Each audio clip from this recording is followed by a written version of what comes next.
स्थानिक नगर परिषद वनी क्षेत्रात दरवर्षी आयोजित होणाऱ्या प्रसिद्ध रंगनाथस्वामी यात्रेच्या निविदा प्रक्रियेवर मोठा घोटाळा झाल्याचा आरोप समोर आला आहे। नागपूर येथील एका ठेकेदाराने जिल्हाधिकारी यांच्याकडे तक्रार दाखल केल्यानंतर शहरात मोठी खळबळ उडाली आहे। जास्त रकमेची बोली असतानाही कमी रकमेची निविदा मंजूर करून नगर परिषदेला आर्थिक नुकसान झाल्याचा आरोप करण्यात आला आहे। या प्रकरणामुळे प्रशासकीय वर्तुळातही एकच खळबळ उडाली असून संपूर्ण प्रकरणाची निष्पक्ष चौकशी करण्याची मागणी जोर धरू लागली आहे। या प्रकरणी दोषींवर तात्काळ कारवाई करण्याची मागणी होत आहे। मिळालेल्या माहितीनुसार वनी नगर परिषदेकडून 20 फेब्रुवारी रोजी एका वृत्तपत्रात रंगनाथस्वामी यात्रेसाठी निविदा प्रसिद्ध करण्यात आली होती। या निविदा प्रक्रियेत 3 अम्युजमेंट पार्क संचालकांनी सहभाग घेतला होता। यामध्ये नागपूर येथील अश्मीर अम्युजमेंट पार्कचे संचालक हर्षद भाटी यांनी 6,31,000 रुपयांची सर्वाधिक बोली लावली होती।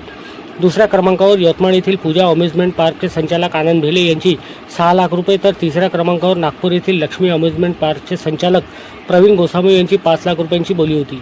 मात्र सर्वाधिक बोली लावून ठेका देण्यात अडथळे निर्माण केल्याचा आरोप तक्रारदारांनी केला आहे। तक्रारीनुसार नगर परिषदेमधील काही पदाधिकाऱ्यांनी त्यांना उपाध्यक्षांच्या कार्यालयात बोलावून या दरावर ठेका देण्यात येणार नसल्याचे सांगितले आणि अतिरिक्त रक्कम देण्याची मागणी केली। त्यानंतर 10 लाख रुपयावर तडजोड झाली आणि ठेकेदारांनी ती रक्कम देण्याची तयारी दर्शवल्याचा दावा करण्यात आला आहे। मात्र त्यानंतर घटनाक्रमाला अचानक वेगळे वळण मिळाले। त्यावेळी मुख्याधिकारी रजेवर असल्याचे सांगून रक्कम घेण्यास नकार देण्यात आला आणि दुसऱ्या दिवशी येण्यास सांगितले।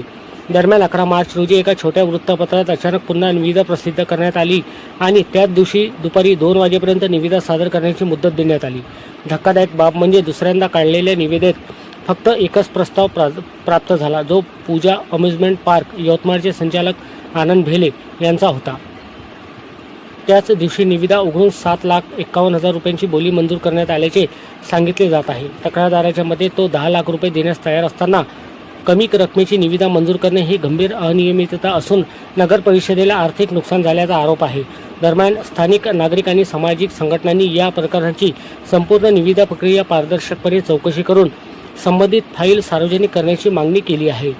धार्मिक व सांस्कृतिक महत्त्व असलेल्या यात्रेच्या निविदेतच अशा प्रकारचे आरोप समोर आल्याने वणी शहरातील नागरिकांचे लक्ष आता जिल्हा प्रशासनाच्या कारवाईकडे लागले आहे।